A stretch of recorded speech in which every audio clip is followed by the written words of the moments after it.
David Icke.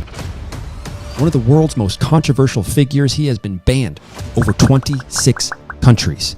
Banned from YouTube, banned from Twitter, brought back to X. What is it that he is saying that is pissing off the elites? I've been warning in the books for decades, freaking decades, that the plan of this cult was to flood the West with other cultures and other religions to dismantle Western society. What they do want, a world government, a world central bank, a world army, an amalgamation of NATO and the UN peacekeeping operation, a world currency, electronic, no cash, and a microchip population. Today we've only got some snippets and highlights of the podcast. The full episode is up on our Rumble. We told you to follow. Check it out. Link is right down below. Please leave us a like and subscribe to support the channel, and head on over to thewayofwilljohn.com for exclusive content and to see who we are having on next. Enjoy. Peace.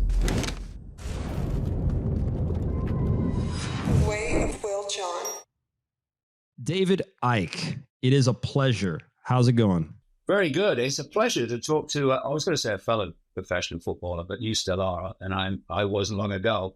But it's amazing. We were just chatting before, and it's amazing how, if you played football, especially professionally, it's like, you've got a language you speak, haven't you? You know what I mean?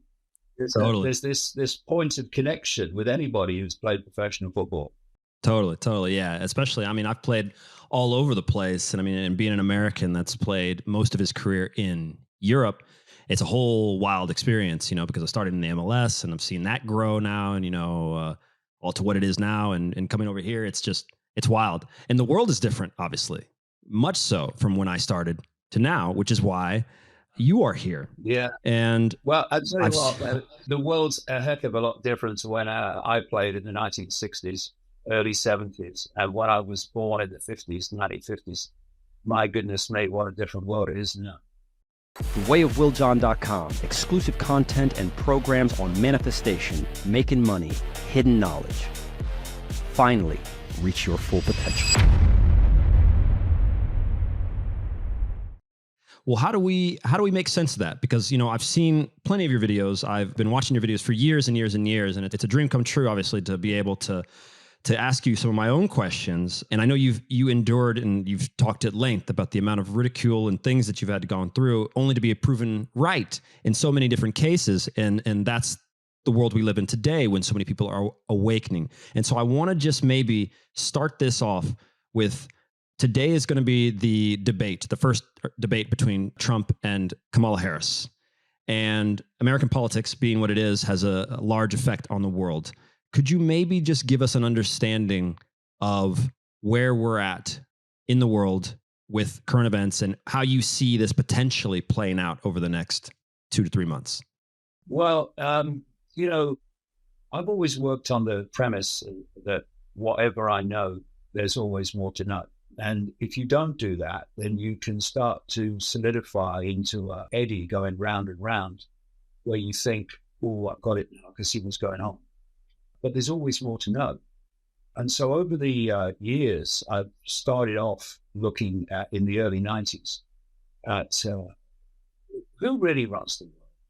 Is it the presidents and politicians and prime ministers? Well, no, it's not. You don't have to dig very deep to see that's not the case. And then it's moved on and on and on and on and on. And the picture has got bigger and bigger and bigger. And I've just got a new book out called The Reveal, which is the third of a trilogy of The Trap, The Dream, and The Reveal, which I call the Reality Trilogy. And that is so deep in the rabbit hole and the scale it's bringing together that it basically dwarfs politics. And I think, one of the things that I've been pushing back on in the last 2 years, is the way that the alternative media arena has solidified, I say hijacked since, but it's solidified into right-wing politics. So there was a time when it was understood by most people in the alternative media anyway, this was, that it doesn't matter. This is a phrase I heard many times when I was traveling America in the 1990s, talking to nobody.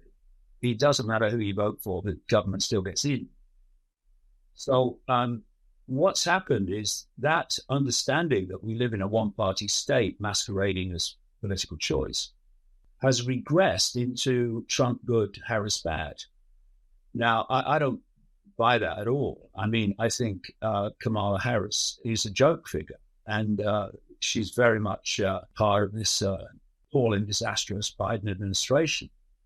But, if you're in a one-party state, then that means you control both parties in terms of America, not just the one. And one of the phrases that I've used over the years is know the outcome and you'll see the journey. And so if you can uncover what the planned outcome is, then you can see the journey towards it day by day in events and changes and new legislation and such like. And if you do that in terms of American politics, you see the outcome is for a deeply controlled, fundamentally controlled dystopian society. But I mean, that's planned globally, not just in America, in which ultimately, and not too far from now either, this is not sometime over the rainbow, the connection of artificial intelligence to the human brain, human mind. And so the one-party state looks at this and it says, okay, well, on the so-called left in politics, which is absolutely not the left that I grew up in England in the 1950s and 60s, very different, what we call woke these days, which is not the left-wing politics that I remember. That is pretty much a pushover to start to move and indeed move very quickly towards this dystopian, technocratic, transhumanist society where people fuse with machines. The problem the one-party state has is that there's a great number of people, we're talking about America now, but it's the same across the world, but in America, basically they would support Trump. And they need to be dealt with in a different way because everything in the end is perception, control of perception. You control perception, you control behavior. Control behavior en masse, you control human society.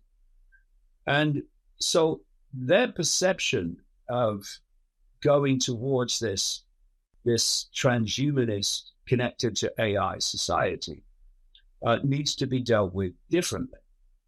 And so what you have with the woke side, the left side, is basically the hard sell of your Klaus Schwabs at the World Economic Forum and Bill Gates and all these people that say, well, and Ray Kurzweil at Google, this so-called futurist, who said that said some years ago now, that by 2030, they'll be connecting the human brain to artificial intelligence. And once that connection is made, artificial intelligence will do more and more of human thinking until human thinking is, as we know it, is negligible. That's what he's actually said. And that's he's articulating the plan there. But his sales pitch, of course, is that if we fuse with artificial intelligence, we'll be gods. We won't. We'll be slaves to whatever artificial intelligence tells us we've got to think and emotionally feel. So you have that hard sell. So how do you deal with 70-odd million people more, probably, that in America that don't want that? Well, you do it by bringing into the game a bloke called Elon Musk. I've been following Elon Musk, tracking Elon Musk for a very long time, long before he bought Twitter X. And his companies are ticking every box of this dystopian agenda, not least SpaceX, for reasons we might come to. And, of course, Neuralink, with the connection to the human brain of computer, electrical, AI connections. And so there were some people in the alternative media before we bought Twitter who were seeing this, and they started calling out for pushing this transhumanist agenda. And then he bought Twitter X, and it stopped. And now he's a god. Now he's a free speech hero.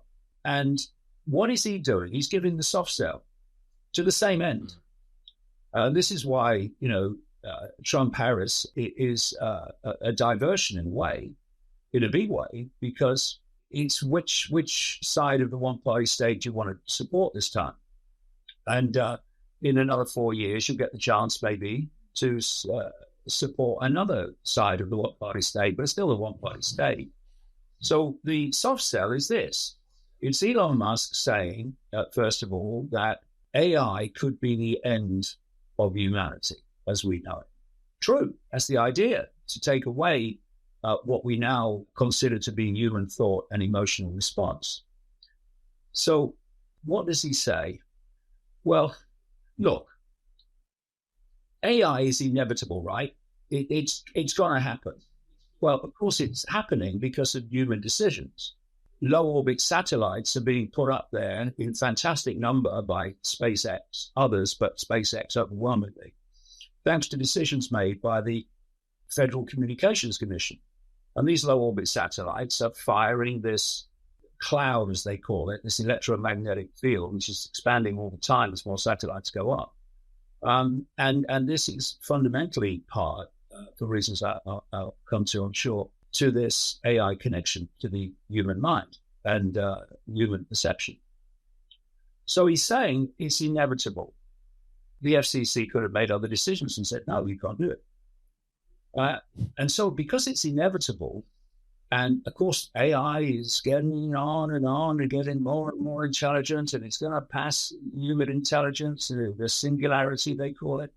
And so, well, if we don't fuse with AI, then humans are going to die out. So that's the soft sell that is pulling in more and more of the people that really don't want it. But the thing to keep asking is, what's the outcome?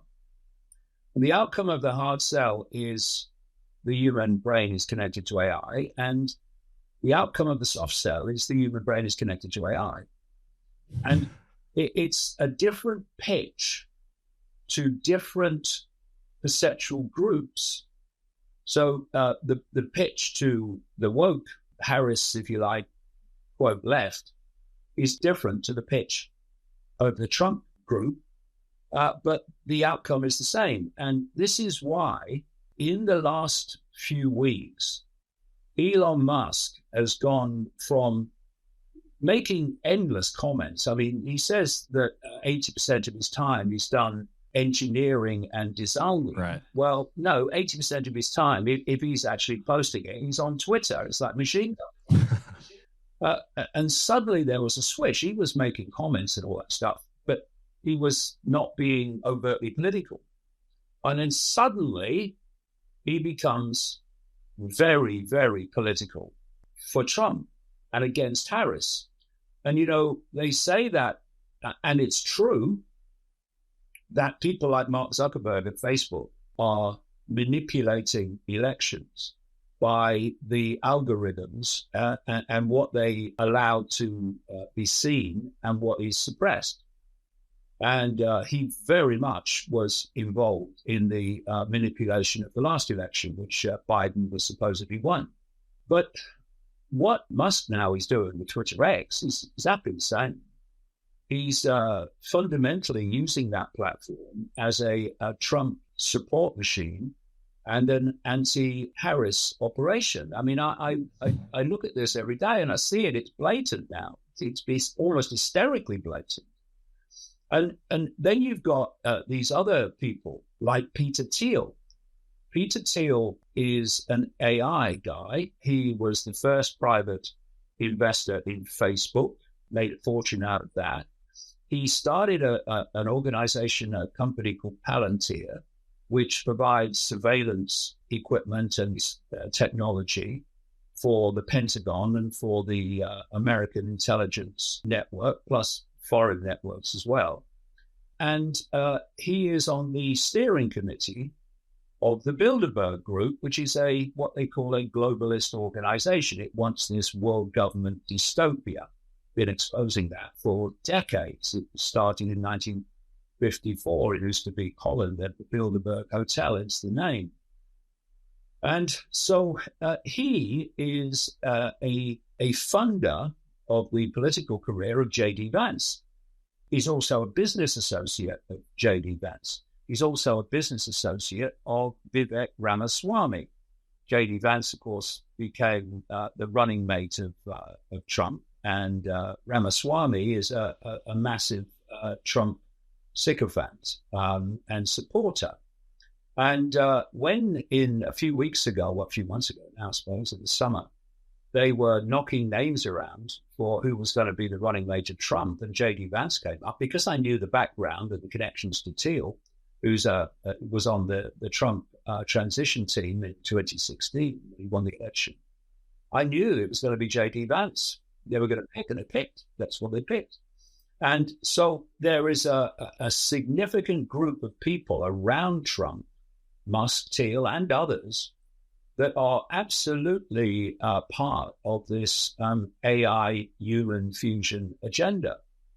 And it's the soft sell that's coming along to trap and convince people it's the only way to save humanity is to do what the hard sell also wants. And so when I look at it from that perspective, I see a puppet show.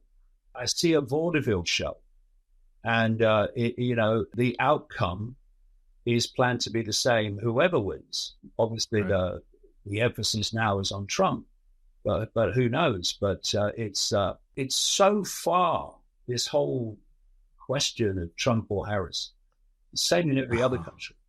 It's so far from actually the scale of the human dystopia that it's almost laughable. But of course, the mainstream alternative media, which gets all the algorithmic support and all the promotion, all the funding, my God, we've seen the funding some of them get, $100,000 a week, some of them are being paid. At the center core of this alternative media, which has been seriously hijacked since, like I say, and that is focusing attention on the myopia of American politics, because the alternative media has basically become right-wing politics at its center core. That's all it's become. It's been a hijack. And what I've been shouting about as best I can is, hey, it's not just about that. It's much, much bigger. And out there, this much, much bigger is not only where you find the true scale of human control and the absolute foundation of human control way beyond politics. It's also where you find the answers to human